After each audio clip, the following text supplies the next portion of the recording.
जय जगन्नाथ। आजिर एही आलोचन आमे देखिबा क्लाइमेट चेंज रिफ्यूजी विषय। जदि मु रिफ्यूजी रो ओडिया अर्थ बाहर करी ताहले रिफ्यूजी को शरणार्थी बोली कहा जाए।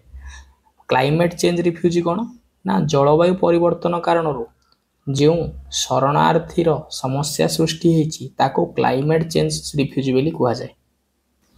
तो आमे एबे प्रथमे देखिबा क्लाइमेट चेंज रिफ्यूजी क्या कहा जाए ना देखंतु कौन सी एक व्यक्ति विशेष हो किंबा एक जनसमूह हो जदि कौन सी एक व्यक्ति विशेष किंबा जनसमूह जन्मस्थान बा बासगृह को छाड़ी अन्य एक स्थान को स्थानांतरित हुअନ୍ତି आउ एहार कारण जलवायु परिवर्तन होता है ताहले ई स्थानांतरित लोक स्थानांतरित व्यक्ति विशेष किंबा जनसमूह को क्लाइमेट चेंज रिफ्यूजी बोली कहा जाए।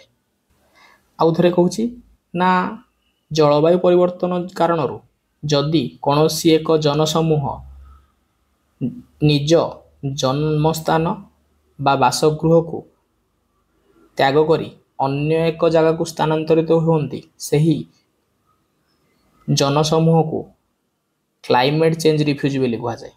आउ जो क्लाइमेट चेंज कारण जो बा जलवायु परिवर्तन कारण एमाने अन्य एक स्थान को स्थानांतरित होता आउ ये जलवायु परिवर्तन कौन ना आम जब एग्जांपल देखा जमी बन्या गोटे गाँव में लोक बसवास करुले से गाँव में बन्या आसला ताहले से गाँव लोक कौन करें से गाँव को छाड़ी अन्य एक स्थान अन्य एक जगह को स्थानांतरित हेबे जो अन्य एक जगह को जेतिकी लोक स्थानांतरित हेले से मानू रिफ्यूजी बोली कहगला।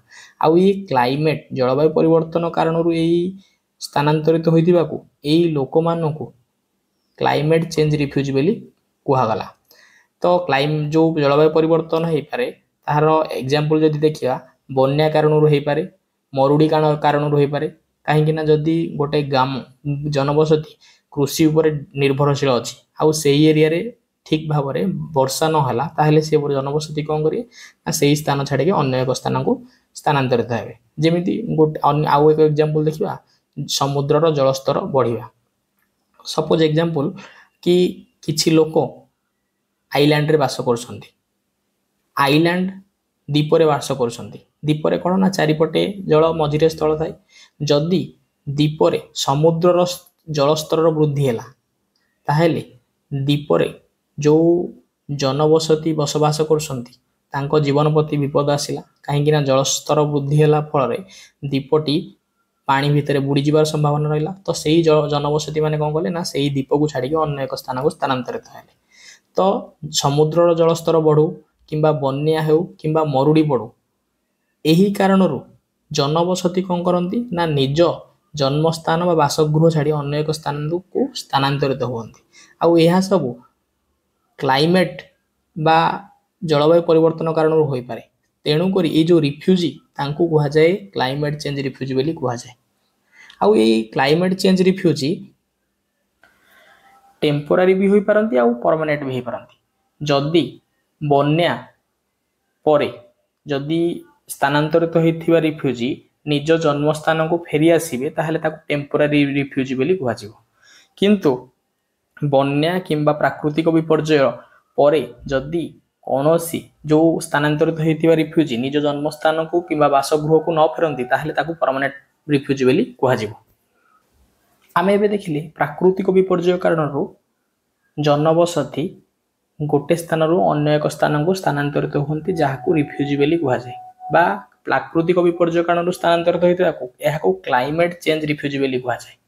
ठीक अच्छे ये जो स्थानांतरित होती जदि राज्य राज्य भितर स्थानांतरित होती ताहले विशेष किसी असुविधा हुए ना किंतु जेतेबेले निज देशर सीमा अतिक्रम करी अन्य एक स्थान को अन्य एक देश को आश्रय पाई जाती ताहले यह एक समस्या सृष्टि करे रिफ्यूजी मानक पई आउ जो देश रे सी शरण नेबाकू जाइसंती सेठी तांको देश प्रति भी किसी समस्या होता है जेमिति जो माने स्थानांतरित होगी अन्य देश को जाइसंती तांको पई भिजार इश्यू थाए नागरिकतार इश्यू थाए कहीं एमाने अन्य एक देशर नागरिक अन्य एक देश को जदि जीवे सेठी नागरिकता एमाने नाहांती तो सेटा भी इश्यू हो पारे आउ जो देश को जाइसंती ସେଠାରେ ଖାଦ୍ୟ ଖାଦ୍ୟର ସମସ୍ୟା ଦେଖାଯାଇପାରେ। କାହିଁକି ନା ପପୁଲେସନ୍ ବଢ଼ିବା ଦ୍ୱାରା ଫୁଡ୍ ଇନସିକ୍ୟୁରିଟି ଦେଖାଯାଏ, ଖାଦ୍ୟର ସମସ୍ୟା ମଧ୍ୟ ଦେଖାଯାଇପାରେ। ଆଉ ଏକ ଲମ୍ବା ସମୟ ପରେ ଅନଏମ୍ପ୍ଲୟମେଣ୍ଟ ବେରୋଜଗାରୀର ସମସ୍ୟା ଦେଖାଯାଇପାରେ। ଖାଦ୍ୟ ଅଭାବ ହେଲେ ଗରିବୀର ସମସ୍ୟା ଦେଖାଯାଇପାରେ ଯଦି ଇନକମ୍ର ସୋର୍ସ ନ ହେଇଥିଲା। ଯଦି ଆମେ କିଛି ରିପୋର୍ଟ ଉପରେ ନଜର ପକାଇବା ତ ଗୋଟେ ରିପୋର୍ଟ ଅଛି ଇକୋଲୋଜିକାଲ ଥ୍ରେଟ୍ ରେଜିଷ୍ଟର ରିପୋର୍ଟ। এই ରିପୋର୍ଟ ଅନୁଯାୟୀ 2050 ସୁଦ୍ଧା 141ଟି ଦେଶ ପ୍ରାକୃତିକ ବିପର୍ଯ୍ୟୟର ଶିକାର ହୋଇପାରନ୍ତି। ଏହାଦ୍ୱାରା 20 କୋଟି ଲୋକ ପ୍ରଭାବିତ ହେବେ, ଯାହାଫଳରେ ରିଫ୍ୟୁଜିର ସମସ୍ୟା ବଢ଼ିବ। କାହିଁକିନା ଯେତେବେଳେ ପ୍ରାକୃତିକ ବିପର୍ଯ୍ୟୟ ଦେଖାଯିବ ଲୋକ ଗୋଟେ ସ୍ଥାନରୁ ଛାଡ଼ି ଅନ୍ୟ ସ୍ଥାନକୁ ଯିବେ, ଆଉ ସେହି ଲୋକ କିମ୍ବା ଜନସମୂହକୁ ରିଫ୍ୟୁଜି ବୋଲି କୁହାଯାଏ। ତ ରିଫ୍ୟୁଜିର ସମସ୍ୟା ବଢ଼ିପାରେ। ସମସ୍ୟା ହେଲା ଏଠି ଆଜିର ଡେଟ୍ରେ ସମସ୍ୟା ହେଲା କି ଆନ୍ତର୍ଜାତିକ ସ୍ତରରେ ବିଶ୍ୱ ସ୍ତରରେ କୌଣସି ଲିଗାଲ ପ୍ରୋଭିଜନ ନାହିଁ ରିଫ୍ୟୁଜି ମାନଙ୍କ ନେଇକି। ମାନେ ଏହା ଡିଫାଇନ୍ ହେଇନି କି ରିଫ୍ୟୁଜି କାହାକୁ କୁହାଯାଏ, ରିଫ୍ୟୁଜି ହେଲେ ଏଇ ସମସ୍ୟା ହେଲେ ଏହାର କେମିତି ନିରାକରଣ କରାଯାଇପାରେ, ଏଇଥିରେ ଲିଗାଲ ଫ୍ରେମୱାର୍କ ଲିଗାଲ ପ୍ରୋଭିଜନ କିଛି ନାହିଁ। ତେଣୁକରି ଆମକୁ ବିଶ୍ୱ ସ୍ତରରେ ଏକ ଲିଗାଲ ଫ୍ରେମୱାର୍କ ବନେଇବାର ଅଛି, ଯାହାଫଳରେ